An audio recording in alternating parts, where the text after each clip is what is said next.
High. হেই পোলাপান, WhatsApp, কি অবস্থা? আমি মিস্টার পকেট। ভিডিওর টাইটেল দেখে বুঝতে পারছেন ভিডিওটা আজ কি সম্পর্কে হতে যাচ্ছে। ওয়াও পকিট ভাই, new character, new look, new hair style, সেই ভাই সেই অস্থির। ক্রিকেট ক্রিকেট এমন একটা গেম আমরা সবাই কোথাও না কোথাও খেলে থাকছি। আর আপনি যদি বলেন যে আপনি কখনো ক্রিকেট খেলেননি, তাহলে আপনি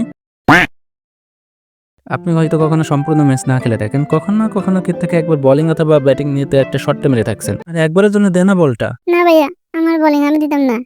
আরে একটা বল করবো, দে না। না ভাইয়া, আমার বল দিতাম না। তোমার তো দুটো বল আছে, আমি কি এগুলো চাই? পোলাপান ভুইটা গেছে।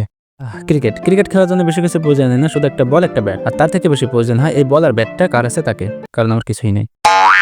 গলি ক্রিকেটে কি কি হয়ে থাকে সেটাই বলবো আজ। গলি ক্রিকেট একটু ডিফারেন্ট টাইপ হয়ে থাকে। এখানে শুধু একটাই রুলস থাকে, সেটা আউট হওয়ার রুলস। গলি ক্রিকেট খেলার জন্য বড় কোনো মাঠের প্রয়োজন হয় না। মহল্লার মধ্যে একটু ফাঁকা জায়গা পেলে সেখানে খেলা শুরু করা যায়। গলি ক্রিকেট আপনি যে কোনো পরিস্থিতিতে খেলতে পারেন। এটার জন্য আপনার আগে থেকে কোনো প্রিপারেশন নেওয়া লাগে না। তোমার উপরে তো কই নিয়ে যাচ্ছিস চাবলাবান। গলি ক্রিকেটে আজব কিছু রুলস হয়ে থাকে ভাই, একদমই আজব। প্লেয়ার বেশি হলে টিম, প্লেয়ার কম হলে নাম্বারিং। আর নাম্বারিং করার সময় যদি চুরি না হয় তাহলে এই খেলা হয়তো অসম্পূর্ণ থেকে যায়। চুরি তো হবেই, আপনি মানলেও হবে আপনি না মানলেও হবে। বল, এটা কত? 2, এটা কত? 4, এটা কত? 1। তো লাস্টে যা বলেন কর। আরে ভাই, আবার কর। এটা কি বারবার আমি কেন? আমি এটা মানি না, আবার করতে হবে, আবার কর। গলি ক্রিকেটে বাউন্ডারি একটু ডিফারেন্ট টাইপ হয়ে থাকে, টোটালি ডিফারেন্ট ভাই। আপনি যেমন খুশি তেমন বাউন্ডারি দিতে পারবেন। দেখ, যদি ওইখানে মারিস তাহলে আউট, যদি ওইখানে যায় তাও আউট। আর যদি টাকলা কুদুসটা করে বাড়ি যায় তাহলে আউট তো হবে, সাথে তার বলও আনতে হবে। আর শুধু সাদিয়াদের টয়লেটে মারলে ছয়, তাই তার কোথাও রান নেই। এই রুলস শুধু এই জন্য দেওয়া হতো যাতে কেউ ওখানে বল না মারে, কারণ বল যদি একবার ওইখানে যায় তাহলে এই বল পাওয়ার সম্ভাবনা খুব কমই থাকে। আর যদি কুদ্দুস কাকার বাড়ি যায় তাহলে তো সে আউট হয়, পরবর্তীতে তার ওই বাড়ি থেকে আনতেও হয়। ক্রিকেটে আপনি আজব কিছু মানুষ দেখবেন। প্রথমত যার ব্যাট আছে তাকে এবং যার বল আছে তাকে। যার ব্যাট আছে তার মুখে আপনি সবসময় একটা কথা শুনবেন যে কিছু হইলে সে ব্যাট নিয়ে যাবে। আর যার বল আছে, যদি বল হারাই না, টাকা তোর থেকেই নেব। এই জন্য তাদের সব কথাই আমাদের শুনতে হতো।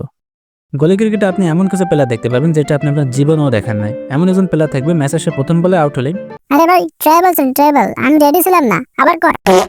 এমন আরেকজনকে দেখতে পাবেন যেখানে সবসময় চিল্লাইতে থাকবে। সে কখনো নিজের ভুল দেখবে না, অন্যের উপর নিজের ভুল চাপিয়ে দেবে। Out that. আর কিভাবে আউট?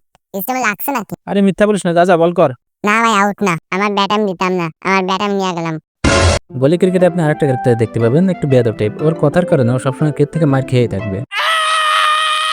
এরপর আসে ওই প্লেয়ারটা যে কোনো মাসে একবার একটা এক্সট্রা অর্ডিনারি পারফরমেন্স দিয়ে থাকে, যার গল্পে থাকা যায় না, কিন্তু পরের সবগুলো ম্যাচ এসে প্রথম বলে আউট হয়ে যাবে, তাও তার গল্প পড়বে না। যেমন তোমার মতো প্লেয়ার। এই খেলায় আপনি আরেকটা প্লেয়ার দেখতে পাবেন যাকে নেওয়া হতো যদি কোনো দলে প্লেয়ার কম থাকতো। সেই ক্ষেত্রে সাধারণত এই প্লেয়ারটাকে ছোট বয়স হয়ে থাকে, যে কিনা ব্যাট ঠিক মতো উঁচু করতে পারে না। তার জন্য আলাদা করে রানারও রাখা হতো। এভাবে দেখার কি আছে, আমাদের মধ্যে শুধু ও একটু জোরে দৌড়াতে পারতো, এই জন্য ওকে রানার রাখা হয়েছে। এভাবে তো দেখার কিছু নাই।